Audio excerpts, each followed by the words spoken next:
안녕하세요. 직장인 주식 유튜버 마통입니다. 오늘은 특별한 게스트분 한 분을 모셨는데요. 저희 자기소개 좀 해주실까요? 네. 안녕하세요. 저는 매수 버튼을 누르기만 하면 원금이 반으로 줄어든다 그래서 닥터 타노스, 줄여서 닥터라고 합니다. 반갑습니다. 네, 반갑습니다. 네, 반갑습니다. 닥터님은 현직 의사시죠? 네, 맞습니다. 오늘 이제 특별히 준비를 해주신 교육 내용이 있다고. 교육 내용까지는 아니고 네. 저도 이제 주식 초보라서 뭐 그냥 간단하게 그냥 제가 하고 있는 주식 투자에 대해서 좀 얘기하려고 이렇게 나왔습니다. 어떤 내용일까요? 제가 책에서 읽은 내용들이 주가 되는데 주식을 할 때 원칙이랑 그다음에 제가 지금 자동 매매를 하고 있거든요. 아, 자동매매. 네, 그래서 그거에 대해서 뭐 간략히 소개를 좀 하려고 하는 시간을 가져보려고 하고 있습니다. 제가 그 자동매매 쪽을 이제 준비해 오셨다고 해서 네. 그래도 오신다고 해서 책을 한번 읽었어요. 네, 그래서 여기서 이거 시스템 트레이딩에 대한 네, 책을 네. 읽었는데 네. 너무 어렵더라고요. 그래서 네네. 대단한 것 같아요. 이거를 이제 자동매매를 하신다니까 어디서도 좀 듣기가 쉽지 않던, 물론 당연히 완벽하게 이해를 하거나 시청자들에게 다 보여줄 수는 없겠지만은 그냥 이런 게 있다 정도 아마 아실 것 같은데. 네, 저도 뭐 네. 자동 매매나 뭐 시스템 트레이딩을 다 아는 게 아니고 네네. 제가 이제 투자할 때 필요한 부분만 골라가지고 적용을 시킨 거라서 간단하게 소개만 하는 정도로 할 수 있을 것 같습니다. 저도 네. 뭐 다 아는 게 아니라서. 시작해 볼까요? 네네. 주식을 뭐 여러 가지 방법으로 할 수 있는데 저는 이제 아무래도 이과다 보니까 숫자로 통계로 이제 보는 주식을 좀 하고요. 그 다음에 이제 마지막에 또 말씀을 다른 걸 드릴 건데 일단은 전반적인 숫자로 보는 주식에 대해서 말씀을 좀 드리겠습니다. 리밸런싱이라고 하는 게 있는데 이거는 이제 주로 장기 매매나 하시는 분들이 조금 하면은 도움이 좀 되실 것 같은데 잘 보시면은 이제 첫 달에 이제 예를 들어 보겠습니다. 첫 달에 주식에 50만 원을 투자를 했고 채권에 50만 원을 투자를 했어요. 그리고 제가 여기 채권을 가져온 이유는 주식이랑 채권은 반대로 움직이는 경향이 강합니다. 그러니까 주식이 오르면 채권은 내려가고 뭐 주식이 내려가면 채권은 오르는 뭐 100% 그런 건 아니, 이 세상에 100%는 없으니까 100% 그런 건 아닌데 그런 경향이 강하다. 그래서 이렇게 가져와 봤는데요. 그래서 둘째 달에 이제 주식이 50만 원에서 70만 원으로 올랐어요. 그리고 채권은 50만 원에서 30만 원으로 떨어졌습니다. 그리고 이제 셋째 달은 이제 첫 달의 가격으로 주식도 첫 달의 가격, 채권도 첫 달의 가격으로 이제 회귀를 한 거죠. 그래서 주식은 70만 원에서 28.6%가 떨어진 거고 채권은 30만 원에서 50만 원으로 66.7%가 오른 거예요. 그래서 첫 번째, 그냥 내가 첫째 달부터 셋째 달까지 그냥 단순 보유를 했을 때입니다. 그럼 제 총 계좌의 수익이 어떻게 되냐? 그냥 주식 50만 원 되고 채권이 다시 50만 원이 됐으니까 총 100만 원이 되는 거예요. 만약에 둘째 달에 비중을 1대1로 맞췄다고 쳐보면, 그러니까 주식에서 70만 원을 빼서 채권을 50만 원으로 만드는 겁니다. 그렇게 되면은 50만 원에서 주식 가격이 70만 원에서 50만 원으로 떨어지는 퍼센트를 보면은 이제 마이너스 28.6%가 되니까 50만 원에서 35만 원이 되고요. 그다음 채권은 50만 원에서 66.7%가 오르는 거니까 83만 원이 됩니다. 그래서 이걸 더하면 총 118만 원이 돼요. 그래서 나는 가격은 그대로인데 나는 그냥 단순히 비중만 조절을 했을 뿐인데 18만 원이라는 수익이 생긴 겁니다. 네, 이게 리밸런싱이라는 거고요. 이거는 되게 장기 투자하시는 분들, 뭐 몇 달씩 하시는 분들, 몇 년씩 하시는 분들, 그런 분들이 좀 알아두시면 좋을 것 같아요.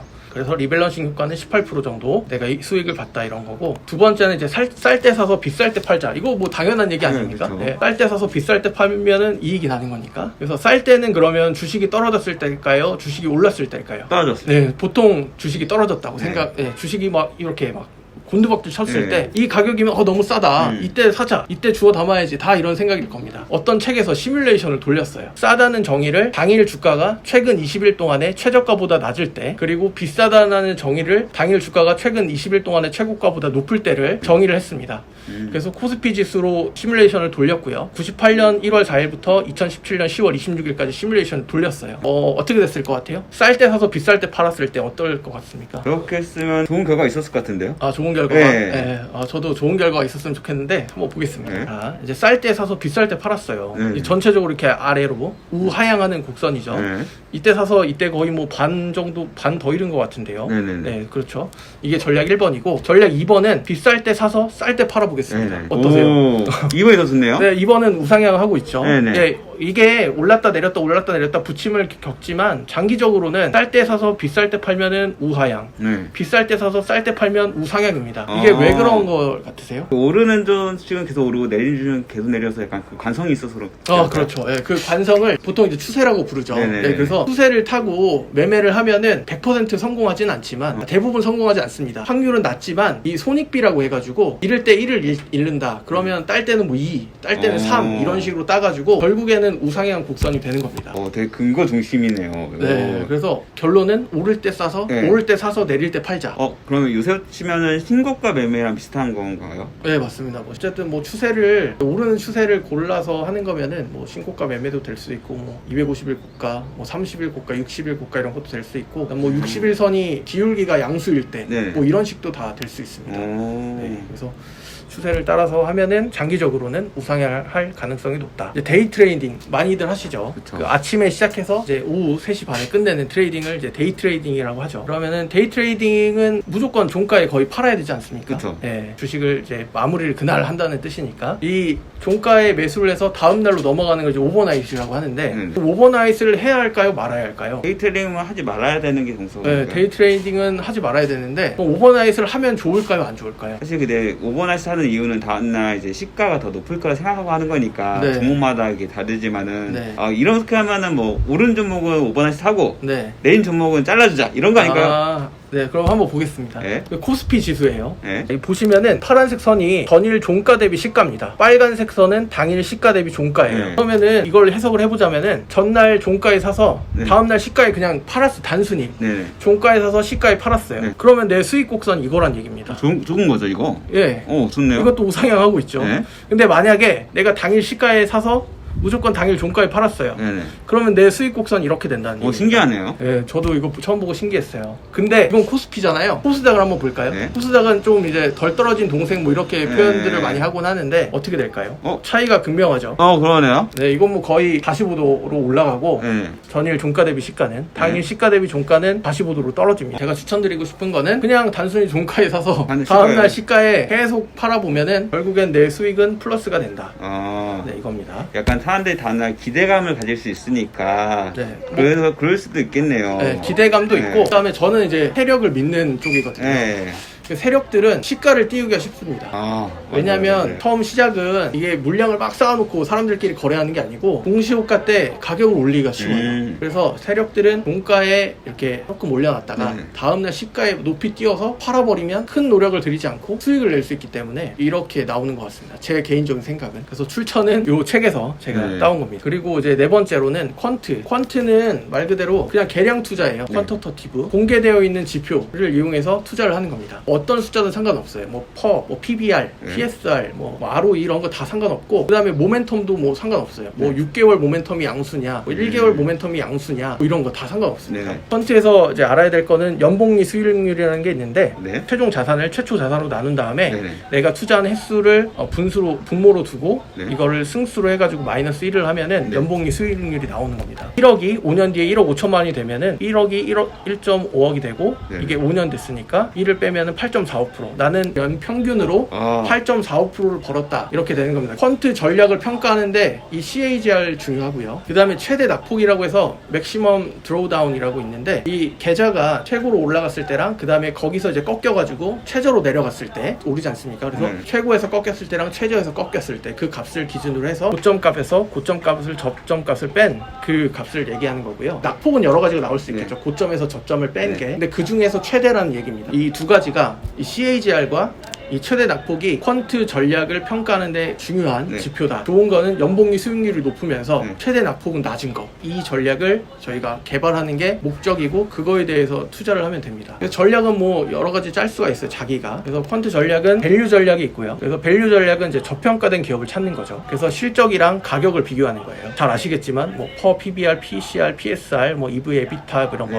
그다음에 퀄리티 전략은 우량한 기업을 찾는 겁니다. 그냥 가격과 비교하지 않고 이 수익이 얼마나 나느냐, 배당을 하느냐, 증자를 했느냐, 그 다음에 뭐 부채 비율이랑 뭐 유동 비율은 어떻냐. 그래서 그 재무 지표가 우량한 애들 있죠. 그런 걸 찾는 전략입니다. 세 번째는 모멘텀 전략이라 그래서 가격이 점점 오르는 주식이나 아니면 이익이 점점 오르는 주식을 찾는 거예요. 이 하나의 전략을 이제 퀀트에 적용을 해가지고 투자를 할 수도 있지만 이거를 콤보를 해가지고 밸류랑 퀄리티를 만약에 콤보를 한다. 그러면 퍼가 낮으면서 뭐 배당을 하는 뭐 이런 그리고 가격이 점점 오르는 이런 주식을 찾아서 투자를 하는 거죠. 그런 전략들이 있고요. 제가 자동 매매를 이제 설명을 드릴 건데 제가 자동 매매 쓰고 있는 전략이 이겁니다. 변동성 돌파 전략이라 그래서 레리 윌리엄스라고 세계 선물 선수권 대회에서 우승하신 분이 있어요. 옛날에 그분이 제일 좋아했던 전략이라고 하는데 어떤 전략이냐면 단순합니다. 전날 가격에 전날 고점에서 전날 저점을 뺍니다. 그럼 그걸 레인지라고 불러요. 네네. 그래서 가격 범위라고 이렇게 네네. 표현을 하면 되고요. 오늘 시가에서 그 레인지를 이제 더하는 겁니다. 아. 네, 그래서 그 가격을 만약 넘어간다. 그럼 매수를 하는 거죠. 네. 근데 이 레인지를 1로 곱하기 1을 할 수도 있고요. 뭐 곱하기 0.1을 할 수도 있고 뭐 곱하기 0.5를 할 수도 있는데 뭐 제가 읽었던 책에서는 보통 0.5로 해가지고 전날 레인지의 반만큼을 오늘 시가에서 띄워준다. 그러면 그때 매수를 하는 거죠. 시가에서 갭상승이 아니더라도 예, 갭상승은 아니고 시가에서 더하는 겁니다. 아 돌파 순간 그냥 갭을 해도 네네네. 그냥 시가에서 레인지를 네. 더하는 겁니다. 그래서 그 가격을 만약 넘어섰다. 그러면 매수를 하는 거예요. 어. 그래서 이것도 일종의 추세 매매입니다. 그렇네요. 네, 당일 추세를 따르는 겁니다. 네네. 그래서 이렇게 매수를 하면은 언제 파냐? 그럼 다음날 그냥 시가에 팔아버리는 거예요. 왜냐? 아까 보셨죠? 전날 종가보다 다음날 시가가 더 높잖아요, 보통. 네네. 그러니까 그것도 같이 이용을 하는 겁니다. 그래서 제가 이제 자동 매매를 하고 있는데 네. 요거는 제가 이제 코스닥 150을 대상으로 하고 있어요. 제가 사실 이거 책을 좀 읽었는데 네. 이게 보통 뭐 키움증권이라고 하면 키움증권에서 이용하는 프로그램이 또 따로 있고 네네. 그 오픈 API라고 하나요? 네, 맞아요. 맞습니다. 파이썬 같은 거 오픈 API 중에 하나인 거라고 보면 될까요? 그죠. 파이썬에서 오픈 API를 가져다가 네네. 쓰는 거예요. 그래서 아. 오픈 API를 통해서 네네네. 가격을 요청해서 네. 가격을 받고 그럼- 거래량 요청해서 오. 거래량을 받고 뭐 이렇게 해가지고 그리고 내가 매수 주문을 또 API를 통해서 낼 수 있고 매도 주문도 낼 수 있고 제가 문과라서 네네. 문과도 좀 할 수 있을까요 이거? 일단은 이 파이썬이라는 언어는 네. 말 그대로 언어입니다. 네. 그래서 문과시면 더 잘할 것 같아요. 아 그래요? 네. 그 조금만 배우면 코딩 조금만 하면 다 되는 건가요? 그냥 조금만 하시면 될 것 같아요. 코딩과 관련이 있나요 혹시? 코딩을 아, 해야죠. 관련이 있어요? 코딩을 해야 이게 됩니다. 코딩이에요? 네, 코딩을 해야 돼요. 아, 코딩을 해야 돼요? 네, 코딩을 해야 됩니다. 아. 그래서 네. 내가 내 전략을 먼저 세우는 게 제일 중요하고 네. 그 전략대로 이제 코딩을 하는 거죠. 이 조건이면 매수를 해라. 이 조건이면 매도를 해라. 아 이렇게 하는 건데 제가 지금 변동성 돌파 전략을 이용해서 네. 이 자동 매매를 돌린다고 하고 네. 있지 않습니까? 이제 몇 달 전부터는 계속 이제 플러스였어요. 아. 그러니까 지금도 플러스긴 하지만 네. 많이 떨어졌거든요. 왜 떨어지냐면 추세가 있을 때, 그러니까 뭐 오르는 추세나 내리는 추세면은 이게 되게 좋습니다. 근데 이게 만약에 이렇게 박스권 횡보를 한다 그러면 제가 살짝 올랐을 때 사잖아요. 네. 떨어져요. 그럼 여기서 손실 보는 겁니다. 그리고 살짝 내렸을 때 사잖아요. 근데 또 올라요. 그럼 또 여기서 손실을 봐요. 그래서 이건 횡보할 때는 계속 손실을 볼 수밖에 없어요. 주식이라는 게 언제까지고 횡보할 수는 없어요. 네. 그리고 횡보하다 보면은 추세를 만약 탄다, 상승 추세를 타면은 그거 이상으로 이렇게 타거든요. 네. 하락 추세를 타도 그거 이상으로 하락을 하니까 네. 지금 손해를 보고 있는 거를 나중에 추세를 만약에 내가 잡았다 그러면은 거기서 이제 메워가지고 장기적인 내 계좌의 수익 곡선을 우상향으로 만드는 게 목표입니다. 이 전략 같은 경우에는 상승장에서는 더 잘 맞고 돈을 벌 수 있는 방법. 이제 상승장이나 하락장. 하락장. 왜냐하면 하락장에는 인버스를 투자를 하면 되니까. 인버스가 아니까. 네. 저는 지수 그 ETF를 가지고 이 전략을 돌리고 있거든요. 그러면 사실은 전 종목도 따로따로 다 가능하겠네요. 네, 근데 종목이 가능한데 사실 이게 종목에는 크게 안 맞을 수 있어요. 이 변동성 돌파 전략이라는 게 개별 종목에는 조금 안 맞을 수 있습니다. 제가 또 세력을 믿는다고 하지 네네네. 않습니까? 세력 장난질이 좀 심해가지고 네, 그건 좀 맞기가 좀 어렵고 대신에 지수는 이거를 장난질을 치기가 어려워요. 사실 그 모든 종목을 그 세력이 다 장난질을 칠 수는 없지 않습니까? 그쵸. 그래서 지수를 대상으로 하는 ETF로 하면은 조금 수익이 많이 날 수 있습니다. 최근 이제 3월달에 급락을 한 다음에 네네. 이제 급등을 하지 않습니까? 네네. 근데 사실 요새 좀 지수로 보면은 네. 자리가 좀 네. 약간 급등 아니면 급락일 것 같다. 네네. 사실 저도 그냥 급락 쪽으로 더 생각하긴 네, 편이긴 저도 한데 개인적으로는 그런데 이런 방법이 되게 괜찮은 것 같네요. 네네. 지금은 이제 좀 올랐다가 네네. 약간 횡보하는 정도잖아요. 네네. 그때 변동성이 엄청 컸다가 네네. 지금 변동성이 되게 작으면서 횡보하는 상황. 네. 그래서 이런 상황에선 제가 잃을 수밖에 없고 저는 예측하는 매매를 잘 하지 않습니다. 그래서 그냥 대응하는 매매, 네. 그냥 가격 움직임을 보고 그때 상황에 맞춰서 얘가 알아서 매매하도록 만들어놨기 때문에 시장 상황을 제가 뭐 그렇게 크게 신경 쓰거나 하진 않습니다. 입문하기는 어려운데 만약에 내가 전략을 짜서 만들어냈다 네. 그러면은 내가 일하고 있는 동안에도 얘가 계속 해주는 거니까. 그거 혼자서 많이 배운다고 하면은 네. 네이버에 뭐라고 검색을 해야 될까요? 네이버에 위키북스라고 있는데 위키북스. 네, 위키북스 내에 주식 자동 매매, 뭐 파이썬으로 하는 주식 자동 매매인가? 제목은 확실하지 않은데 네네. 그런 종류의 책이 있습니다. 그리고 그거는 그냥 오픈돼 있어요. 네네. 사지 않고도 그 웹상에서 그냥 볼 수 있거든요. 그걸로 공부를 하시면 될 것 같습니다. 그 정말 새로운 세계, 네. 새로운 세계를 보여주는데 아마 이후에는 다시는 이런 분이 없을 것 같아요. 그게 너무 어려워가지고 저희가 되게 네. 많이 하고 계신 하신다고 제가 알고는 있어요. 뭐 이렇게 공개하진 않지만 네네네. 많이 하시는 분들이 있는 걸로 알고 있습니다. 또 수익성을 위해서라면 또 이것도 배워서 해야죠. 장점이 있죠. 신경을 안 써도 되는 거 아니에요? 네, 신경 안 써도 되고 네. 우리 마통님이 주로 이제 그 가치 투자를 하시지 않습니까? 네네네, 그렇죠. 그래서 가치 투자 골라내는 것도 네. 얘를 시킬 수가 있어요. 오, 뭐 이런 종목을 골라내라. 네네. 조건만 주면은 얘가 네. 찾아주고. 오. 그래서 이런 조건일 때 매수해라. 네. 그럼 걔가 매수해주고. 만약에 뭐 얼마 올랐을 때 팔아라. 그러면 얘가 그냥 알아서 팔아주는 겁니다. 근데 혹시 그런 거 퍼라는 거 이해하나요? 여기서? 그러니까 펄을 계산을 해가지고 네. 퍼 값을 그냥 얘가 그냥 퍼는 단순한 숫자잖아요. 네네네. 그러니까 그 숫자로 이 종목들 펄을 다 가져다가 네네. 뭐 그 중에서 뭐 조건을 만약에 퍼가 하위 10% 이내를 찾아라. 그러면 퍼 하위 10% 이내를 찾고. 한국 거래소 같은 데서 기초 데이터를 받아서 여기다 넣어줘야 되고. 아니요. 그건 아니에요? 키움에서도 키움에서도 네, 써준다. 키움에서도 받을 수 있을 겁니다. 시간 내주셔서 감사하고요. 저희 타타님께서도 네. 유튜버를 하나 이제 시작하셨죠. 예. 얼마 전에 시작을 했는데 네네. 아무도 제 영상을 안 봐줘요. 너무 재미가 없으니까 소개를 해드리면은 닥터 타노스의 주식 채널이라고 검색을 하시면 플레임 치셔야 됩니다. 플레임. 플레임 쳐야 됩니다. 플레임 치고 이제 시작이니까. 네, 이제 시작이고요. 그래서 이제 앞으로 계획은 뭐 파이썬 강의도 있고 뭐 자동 매매를 만드는 방법, 그다음에 퀀트 전략, 네네. 뭐 여러 가지 네. 주식의 기초적인 뭐 전략들 네. 이런 거에 대해서 좀 업로드를 하려고 하고 있거든요. 하시다가 좀 힘드시면은 네. 저희 마통토끼 밑으로 사나워도 네. 저희는 언제든지 네, 알겠습니다. 알겠습니다. 네, 알겠습니다. 네. 그리고 마지막으로 드리고 싶은 말씀이 있는데 뭐 다른 주식 유튜버분들을 뭐 비난하고 뭐 그분들을 깎아내리고 하는 의도는 아니지만 네네. 매매를 하다 보면은 100% 확률은 없어요. 주식은 이제 도박이랑 저는 주로 비유를 하는데 주식도 이제 손익비라는 개념이 있고 확률이라는 개념이 있습니다. 그래서 내가 몇 퍼센트 승률을 이룰 수 있는지, 뭐 30% 이길 수 있는지, 50% 이길 수 있는지, 70% 이길 수 있는지 이런 확률이 있고요. 그래서 확률을 높이면 그 손익비가 좀 줄어들거든요. 손익비라는 거는 손해를 내가 만약 1을 봤으면 이익을 얼마를 보느냐 이런 값을 얘기하는 건데, 내가 만약에 1을 손해를 봤을 때 1을 땄다. 매번 매수할 때마다 장기적으로 봤을 때 그러면 손익비가 1이 되는 거고, 만약에 내가 1을 잃었는데 이익을 2를 봤다. 그럼 손익비가 2가 되는 거예요. 그래서 제 주식 채널에 가면은 그 내용이 나오는데, 승률을 높이던지 아니면 손익비를 높여서 장기적으로 우상향하는 그런 걸 만들어야 됩니다. 내가 무조건 승률을 100% 만든다 그래서 내 계좌가 불어나는 거 아니고요. 내가 손익비를 무조건 높인다 그래서 계좌가 불어나는 거 아니고, 그 적절한 타협점을 찾아가지고 나한테 맞는 전략을 찾아서 매수를 하시면 결과적으로는 우상향하는 그런 통장을 보실 수 있을 겁니다. 제 투자는 그렇습니다. 감사합니다. 네네. 마지막은 이제 자를까? 아니, 괜찮아요.